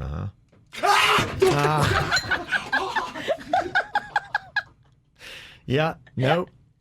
Tough. I will say I kind of drifted away. You did. I did. All right. That'll bring you right back in, won't it? It does. Dang it. Nabbit suits. Okay, Bird had the shot collar on. He blew the last one. All right, Suits, checking your Gen X knowledge here. The song starts like this. Somebody once told me the world is gonna roll me. I ain't the sharpest tool in the shed. Okay, I need just title, artist, anything around there, Bird. Do you think he'll get it? It's a pretty good rendition, by the way. I like what Suits is doing. Suits is trying to make a poker face. He right is. now. He's trying to throw you off. I know this cat too well. He definitely knows. He definitely knows this one? It's in all the movies. Come Okay. Honestly, what you got over there, Suits? It's All-Star. on. Yeah. Damn I love how he tried to act like he didn't know. All it. They right, worked that's with all the good. shock, paper, scissors. That's all good. That's all good. All right, very nice. Coming up here in just a couple of minutes, do we shock anybody? Or we good? We moving on? I feel like we ended on a good note. Okay. Peace and We're love. both right. Yeah. Then we both, I forgot the rules. Okay. More KVJ Show right now on 97.9 WRMF. What is your wow, I'm old moment? Was there something specific that hit you in life, or was it just a series of smaller moments where you said, yep, it's starting to happen? You know, I notice now a lot of it is just movement. To me, it was probably where I got to the point when I was like, I just can't sleep on a floor anymore. I felt so old when we were in a situation and it was like, yeah, we'll just sleep on the floor. My wife said that, and I'm like, I really can't sleep on the floor. And I'm like, I don't want to be a baby or dramatic about it, but I will not be able to move the next day, and I probably won't be able to sleep at all at night. If I sleep on the floor, which I do often sometimes, I got to sleep with Chewy, I get up, and when I get up from sleeping, I feel like I got them Hulk Hogan knees, modern day Hulk Hogan knees. Yeah. Where it feels like you're running and walking on ice. Yeah. You're barely skating by. That's what it feels like. when I You wake walk up. like you're 90, but you're in your 40s. Exactly. Well, the thing I hate is like, okay, this is going to be the oldest thing I've said in a long time. I have to get up because I have to pee in the middle of the night because old guys do that. And I'm trying to be quiet, not wake up the Mexican queen. But as I get out of bed, every joint in my body it goes pop, kick, pop, kick, kick, pop, pop, kick, kick. So as I'm walking down the hall, all I'm doing is just snapping, cracking, and popping the entire way down the hall to go pee. It's the oldest I feel every single day. Yeah, I have a knee that clicks when if in the morning when I get up, I can hear it clicking. It's terrible. So what was that moment when you realized, wow, I'm old? Reddit was asking the question. Some of the answers they got. Somebody said, when I fell down at work and nobody laughed, instead 3 people came running over to make sure I was okay. Aww. Yeah, when your falls stop being funny and are now horrific, you're old. Somebody else said, I bent over to tie my shoe and I had to grunt. We get it. Mm-hmm. We do get that. Somebody else texted in and said, the moment when I realized, wow, I'm old, when my son could outrun me. I know if you are a dude and you've got a male son, I know for me, that is a big measure that I look at right now with him playing. Still got him. Basketball or whatever. We'll play one-on-one, and I drink in every win. I smack the ball back into his face as hard as I can every chance I have. I do everything to try to keep him down because I realize one day the tables are going to flip and it's going to be so depressing when I'm going to give full effort and I can't beat him. It's good for him to lose. Yeah. Absolutely. But I know he's going to pay me back times 10. Yeah, he's going to put a hurting on old Pops. Oh, yeah. You know what makes me feel old? And I love it, but it does make me feel old watching Cobra Kai because that movie, Karate Kid, came out in 1984. Yeah. So, I mean, I was a child back then, and all the references they're making, I'm laughing like they just happened, and I start doing the math, and I go, damn, you old. Right. Old people are loving it, though. I Old really people are loving it. feel it when I try to read small print. Oh. Yes. If you try to... When I try to read my vitamin bottle to see how many of my Geritol I got to take, I'm like, is that 2 or 3? I can't see. The print's too small. Well, bless his heart, because he just passed away yesterday. But Dr. Katzen, who did my laser surgery, told me, don't get readers. Put it off as long as possible, because as soon as you get those reading glasses, you start making your eyes lazier. Really? Quicker. So he said, fight the readers as long as you can. Oh, wow. Okay, that's a good little tip. How about that? What is your oh, wow, I'm old moment? It happens to everybody, and I think a lot of times it'll also happen in categories. Pop culture references are one of the big things. We just put Suits to the test, and I'll let you know, wow, I'm old. I feel old sometimes when there's new music out and everyone's like, "Oh, this song, you're crushing it," and I'm like, "That song's terrible." I feel old. You don't get any of it. Well, yeah, it's new music. I'm like, this is terrible. Macaroni in a pot. Oh, I don't know. I don't think I like it. Yeah, somebody texted and said the moment I knew I was old was when I made a reference to Tone Loc to my sister, who was like 14 at the time. I was 28. She's like, "Who's Tone Loc?" That's funny. That usually is one of the first signs you're getting old, is your pop culture references get dated. But Tone Loc appreciates you trying. Yeah. I'm a little older than Klepto and Twigs from the Snack Pack, and we used to do a bunch of shows back in the day, and I'd always make them do this Gary Coleman song that we wrote, and they're like, "Come on, I don't know, man. He's kind of old. He's dead too. I don't think anyone remembers." I'm like, "I don't know. He's still relevant, right, guys?" They're trying to talk the old guy out of it. Well, I mean, he was popular in the 80s. Well, you were making them look uncool. Totally. I guess so. Klepto and Twigs are trying to look cool over here. Mm-hmm.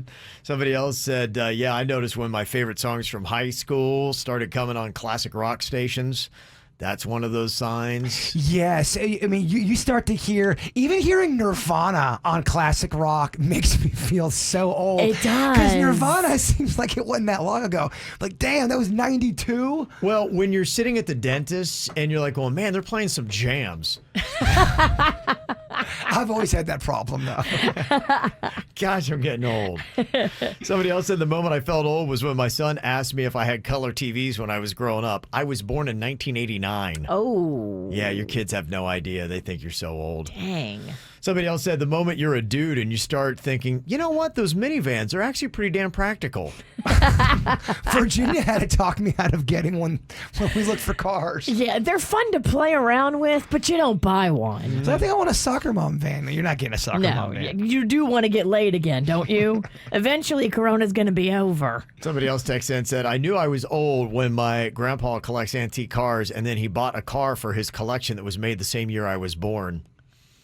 That'll let you know you're getting old. Okay. I knew I was old when I watched a 3-hour old guy. It was on PBS. He was old and he was meditating and stretching on this rock by a stream for 3 hours, and I watched the entire thing and I liked it. I'm like, I'm getting old.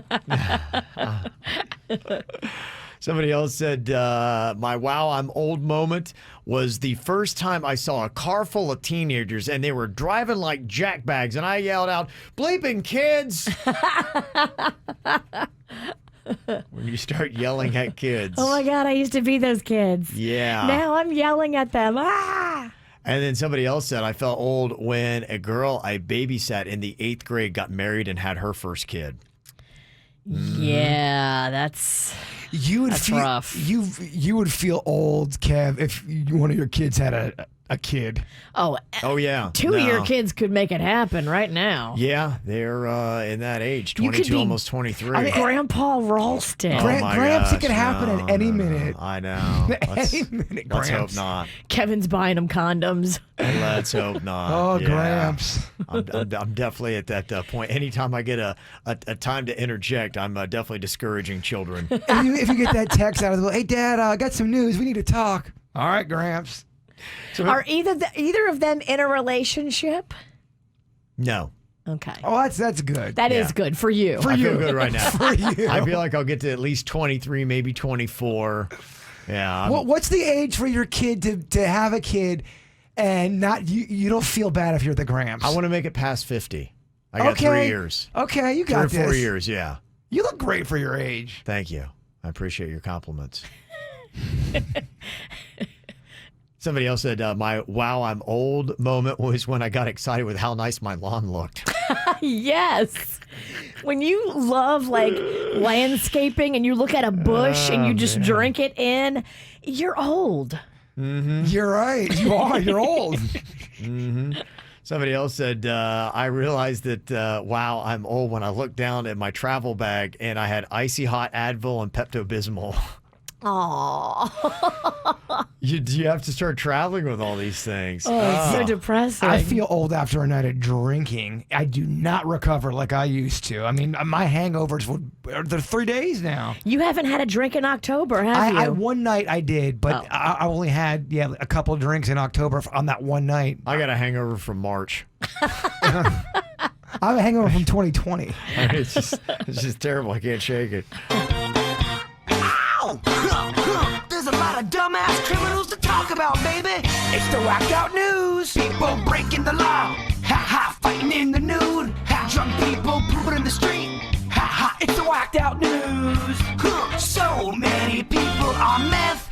Ow! Just 7 minutes away from calling out a name for the KVJ Workday Grocery Giveaway. Picking up $200 in free groceries is not a bad thing. So hang on. If you're signed up at WRMF.com, that is on the way. Well, you know, COVID is changing everything. All of our graduations, our weddings, our ceremonies, our football seasons, and even our Halloween decorations. I guess there was this nursing home in Ireland that realized, yeah, you know what? Putting up all these tombstones and all this kind of stuff around our nursing home in this era is probably not a good thing. So a lot of nursing homes have had to rethink their Halloween decorations. Poorly placed tombstones. Yes. Yeah, you don't want grandma to look out the window as she's struggling trying to not get the COVID and see a bunch of tombstones. Yeah. It's not a good look. So they're trying to keep tombstones out of nursing homes as Halloween. I Probably a get good it. idea. Well, this is just terrifying. They say that somebody's pet monkey has been terrorizing this neighborhood in Tennessee. That's crazy. There was a neighbor that was across the street that said she was recently forced to fend off the monkey with a stick. Oh, my. Yeah, and now the cops are working with Tennessee Wildlife Resources to see if charges could be filed for a monkey running amok. I guess that's an official charge. Monkey amok is what they get you with. So You have to be a responsible monkey owner. You do. And be You in do. charge. If your monkey's losing his cool, it's on you. Yeah. Gotta keep that monkey in a cage. You gotta get your monkey a safe space if it's acting out. There's a drunk guy in Ohio. He broke into a McDonald's at 1:30 a.m. to try to get some McNuggets. We get it. But he was drunk and didn't really think it through, and he couldn't believe there was nobody there. Who's going to ring me up? Right. Where is everybody? I don't get this. I feel like I could get in there, and as long as they didn't lock up the nuggets, I feel like I could make it happen. Do you think you could turn on the fryer? Yeah. Yeah. I feel like I could navigate and figure it out, and I could probably make a mean batch of nuggets and fries. Could you do that hammered? Probably even better. Yeah, That's definitely. when she shines, Kev. I don't know. Working a fryer with hot grease while you're hammered? I got this. And I know on paper it sounds disastrous, but for whatever reason, I trust the witches. I make do. bacon. I make bacon naked. That's how big balls I got. I eat hot Wow. soup naked, and I burn my peen. We aren't afraid of a little hot grease. The dumb drunk tripped the silent alarm. Cops got him. Aww. Imagine, man. More problem at McDonald's, this time in Wichita, Kansas. Cops are looking for a guy who allegedly pointed a handgun through the drive-thru window. Oh, my gosh. And it was all over a milkshake. The guy wanted a McFlurry, but you ever heard about McDonald's ice cream machines? They always they never break. work. Yeah, in fact, I've heard that a lot of franchisees are going, you know what, we're going to go out and get our own because for whatever reason, McDonald's corporate can't find a working ice cream machine. In fact, they even troll themselves on their Twitter about how bad their ice cream machines are. It's a joke. It It's is a joke. It's a well-known joke across the globe. They need to go get whatever the machine is they got at Dairy Queen, because Dairy Queen don't play. Well, I can speak. There's been at least 6 times in my life where there. I've tried to get ice cream at McDonald's, and it doesn't work. Well, not cool for the McDonald's employees who are like, yeah, it's broken, and then they got people in Wichita pulling guns on them. Oh my gosh, that guy needs to be arrested. Yeah, they're trying to find him, but yeah, come on, dude. But with that said, let's get these machines working. Virginia, you're telling me about the security footage. This mom in Miami who defended her home against these mass burglars who bust all into her house with guns. She opened fire. She did. It looks like what they did is somebody pulled up in a car to their house in a Mercedes G-Wagon, because you can see the camera in the front of the house. And it looked like either somebody that lived there or somebody was supposed to be there. But right as that person was pulling in and coming up to the front doorstep, these other people that weren't supposed to be there bum rushed the situation. They had Uzis, and they come in, they order everybody down on the ground. Oh, wow. They're in the living room, and she's in a back bedroom wearing nothing but the skimpiest of T-shirts and G-strings. And your girl has a booty for days. Well, she's an Instagram model. Her name is Ansley Pacheco. She's also an OnlyFans star. She grabbed a gun, didn't put on pants, and started engaging in a fire battle with them. Well, I mean, that's everything you want in a video, isn't it? They're shooting at her. She's shooting at them. It's crazy. Whoa. Yeah, she said they shot at me about 7 times. They did manage to grab expensive jewelry and some watches from the home. The robbers have not yet been apprehended by the cops. And they say they have no idea who it was. Crazy. But, yeah, it's quite a... I mean, if you somebody knows something. That sounds like an inside job. Yeah. There was a lot of people there. So there was several people in the living room. And maybe one of those people had a friend over that said, oh, these people have money. They got watches and jewelry. Okay. All right. Well, we got a couple little freaky monkeys here. Not the one, not the monkey from Tennessee. No, not you. Not you. Freaky monkeys here. One of them, this older guy, 72, he was hanging out in his car in Baton Rouge, Louisiana, where they got a big old university there, Louisiana State University, a lot of hot co-eds. So he's just sitting there in his car. And well, Baton Rouge is a red stick. Yeah, well, he had his... Did he bring out his red stick? He had his red stick out, yes. Oh, dude. And he was in his car just watching the girls walking off to class. And, oh, yeah. You can't do that. And the cops came up. As much as you'd like to, you can't. The cops came up and like, all right, buddy, you can't be doing that. Come on, you're coming with us. He's like, well, what? I was just playing air drums. Air drums, huh? That was his excuse. Your drum set goes really high, or really low, I should say. Air drums.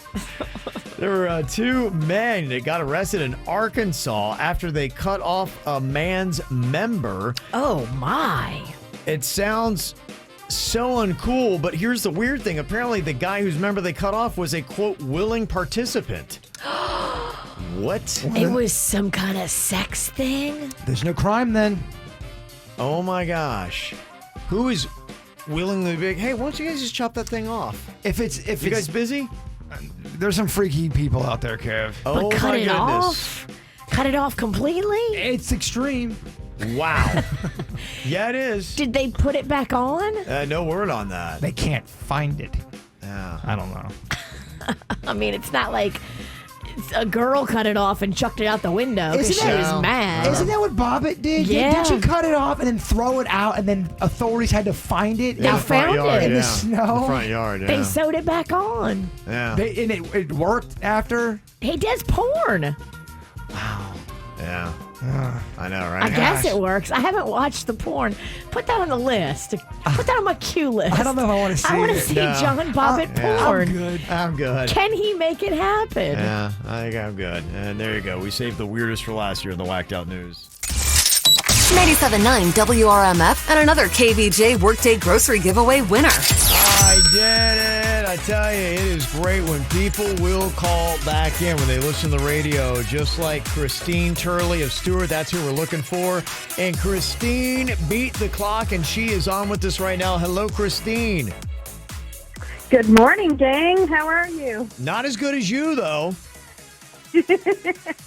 Yes, thank you so much. I could really use it. I know, right? $200. You get to go crazy and get whatever you want at the grocery store. Munchies. Yeah, that is a great call. Everybody loves some munchies. I know Virginia's into that. Bird's definitely going to be into that. So you enjoy that $200, and thanks so much for listening, Christine. Well, thank you so much. You are so welcome. So many people are winning. I love to see this. In fact, we got a nice email from David Fleischman. He's right here. He sent in an email, and he won the other day at 2 p.m., and he said, thank you so much to everybody, to Nikki who answered it. Thank you so much for the $200. And thank you so much to Scott Smith Injury Law. So he's very happy to get that $200. And you can see right there, boom, that's his proof. He's holding it up with the 97.9 WRMF logo on it. Good email, Mr. Fleischman. Yeah, it really is. If you'd like to be like David or Christine, just go sign up at WRMF.com 3 times to listen and win. You've got 9 a.m. with us, 2 p.m., and then again at 5 p.m. to make it all happen. All right, got some random questions here for you today. We're coming up on Halloween, so tell me, what do you think is the scariest thing that you have ever witnessed in real life? Oh, man. Scariest thing. Me, probably seeing Grandma naked. Terrifying. It was pretty odd. For me, out of any kind of ghost encounter that I've seen, I've told you guys this from back in the day, there was that old creepy looking woman that flashed her face in my shower. Oh, yeah. Yeah, that was horrifying. The ghost experience, that would be pretty scary. And then I would probably say me being in that 7-car pileup on I-95 where I thought I got hit by 3 different cars. That was horrifying to be witnessed and be a part of. Yeah. Scariest moment of my life, probably. I could see that. Everyone involved said you should not be walking right now. Dang. Yeah. Mm-hmm. I was like 2 months into the job here. Mm-hmm. Probably for me, it was one time I was working, and it was in the overnights. I used to go to the radio station to do all my work, and it was probably like 2 a.m. And I went out front of the radio station because somebody had coaxed me out there, and this guy comes up with a ski mask and a gun and points the gun in my face and says, "You are going to die, MFer." And that was probably single-handedly the scariest moment of my life. Why is that, Kevin? Well, because I thought I was going to die, because he told me I was going to die and he had a gun in my face. And what ended up happening? Who was it? It was actually a prank Virginia had set up. But surely she recorded it because it'd be great. Recording it. No, I'm not really sure the point of it. But, It was just for sport. Yeah, it was just for fun. I've noticed she's done some pranks to me that's been pretty awful, and there's no camera. I'm Didn't really hit the mark. But what is this? What is this all for? Why did we do this? Made me laugh. What are we doing? Yeah. Audience of 1. Yeah. So that probably is my scariest moment. I'm not kidding you. That would scar me. Yeah. Fake or not fake. It does, yeah. The fact that somebody in a ski mask pulled a gun to your head And says you're going to die now, I mean, MFer. that's my biggest fear. Yes. It really, it's facing death. It's legit. Yeah, it's pretty strong. Yeah, so that's probably my scariest moment. It was before we had camera phones, but Yeah. Did you ever ask Virginia the question, what the hell's wrong with you? I'm still asking that. I don't know if there's an answer to that. Don't try to study me. You'll fail. Yeah. I don't know if we have an answer, Bird. Sometimes you just don't get the answers to everything you want in life. Okay, another random question here for you. If you could save one murder victim in history, who would it be? And I guess if you save that person, if it's in olden times, it kind of changes the events probably. Yeah, that might be what the argument is. And, if you're saying murder victim, I guess you could go in the point of an assassination. And to me, you have got everybody from Martin Luther King Jr., Abraham Lincoln, which I think majorly affected the course of civil rights in this country. John F. Kennedy coupled with his brother Bobby Kennedy, because they always talk about Bobby Kennedy getting shot, almost kind of as like that final, oh my gosh, everyone's dead now kind of a thing. Probably, yeah.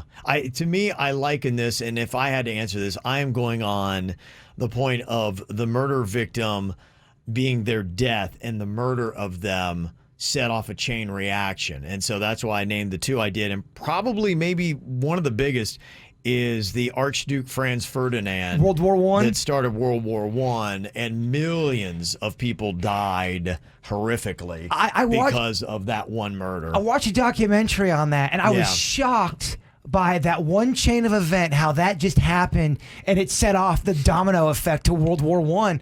It was really fascinating. I don't remember learning that in school. Yeah. Not like that. No, not to that point. And what a lot of people don't understand is, in World War I, they had all this new advancement in military warfare, but they still were going at it the old way. Like they weren't wearing helmets. They had little berets and things like that. A little beret doesn't take a bullet that well. It does not block a bullet. And they were used to just marching right into the other army. And they realized doing that with machine guns was a really bad idea. So, these countries, they were losing 75,000 men a day. Can you imagine that? I mean, you think about what we talk about COVID death tolls. Oh, my gosh. 20 million people died because of World War I. So that's 20 million deaths, and that's all because of one murder. So I always see those old war, they talk about the old wars, they'll show footage or they'll kind of do a reenactment of what went down. And I always thought that was so dumb. They're just walking into bullets, just straight lines. Yes. Yeah. It's so dumb. It's so dumb. It's not strategic at all. At all. You're like, okay, well. At least get in a tree and try to shoot them from afar. What are they thinking? If you're in the front line, you just have to go, okay, well, I'm probably going to get shot. If you're in the front line, you're guaranteed going to die today. Yeah, there's a really high probability. I hope you said bye to your family.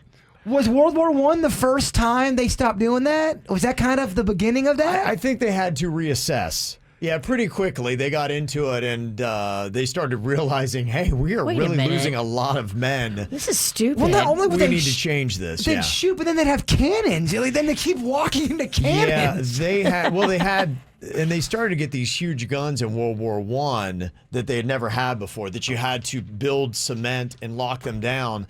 And you had to wear like these things around your ears. If you didn't, your whole skull would explode.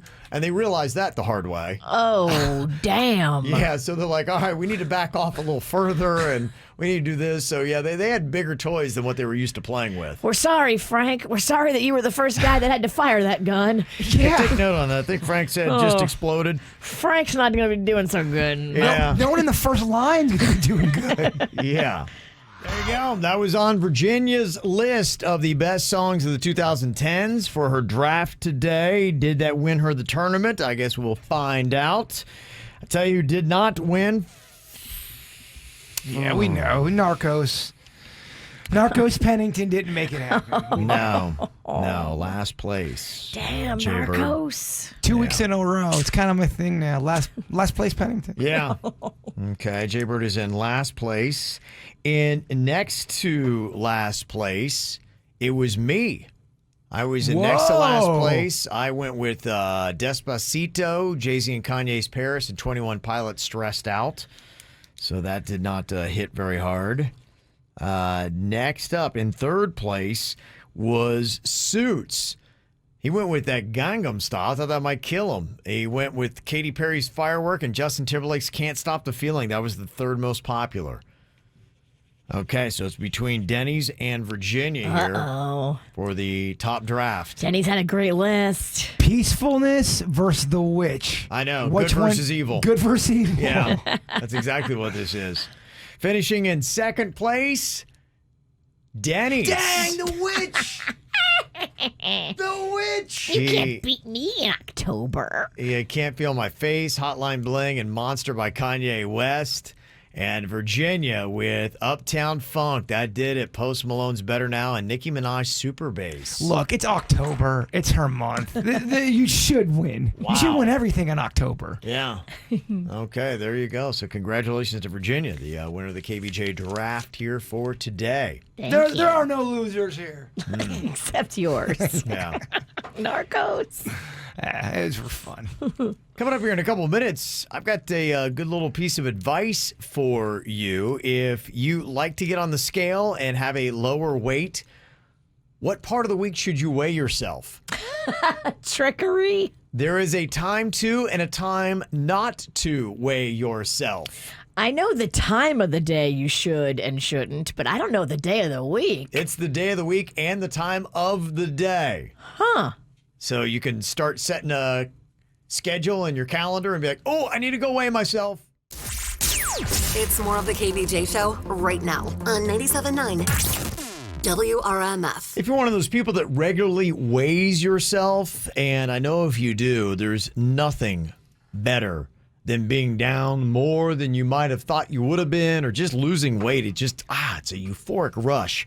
But on the flip side, there's nothing more depressing than getting on that scale, thinking maybe you could have lost some weight, or afraid to see what you're going to see, and you thought maybe you'd be up 2 or 3 pounds and you're up like 6.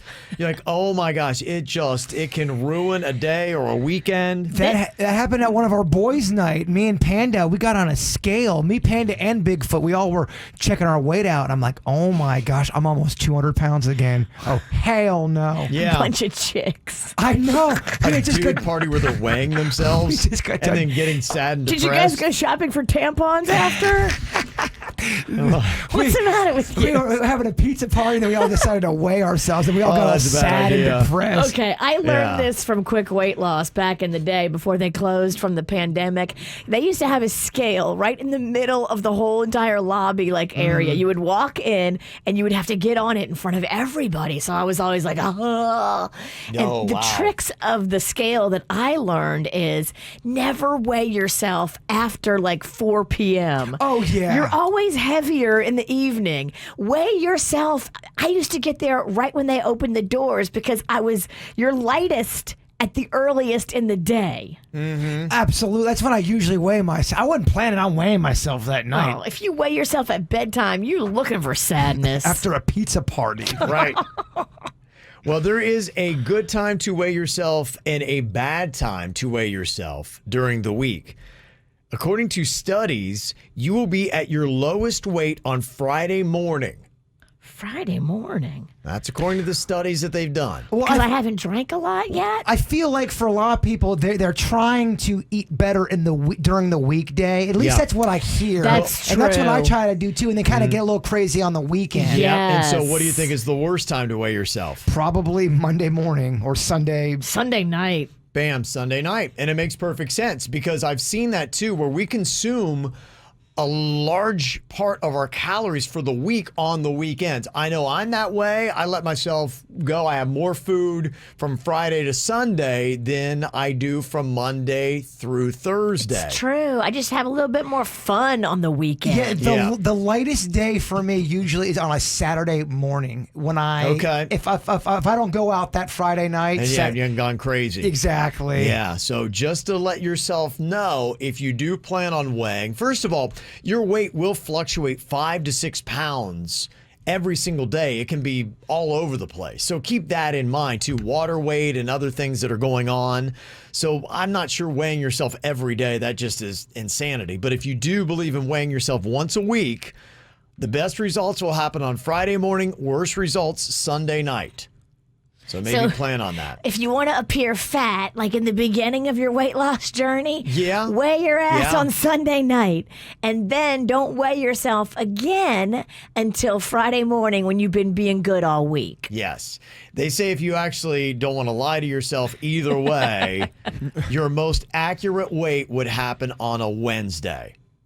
So if you really do care and say, I want the truth, I don't need to lie to myself, weigh yourself on Wednesdays. No, give me Friday morning lies. Okay. I think a lot of people probably want the lies. Lie to me, baby. Lie. All right, Bird, before we get to the After the Show podcast on Facebook and YouTube, wrap it up with your thought for the day. Make failure your teacher, not your undertaker. Oh, damn. Oh, yeah. Finally a good one. You're listening to the KVJ Show on 97.9 WRMF.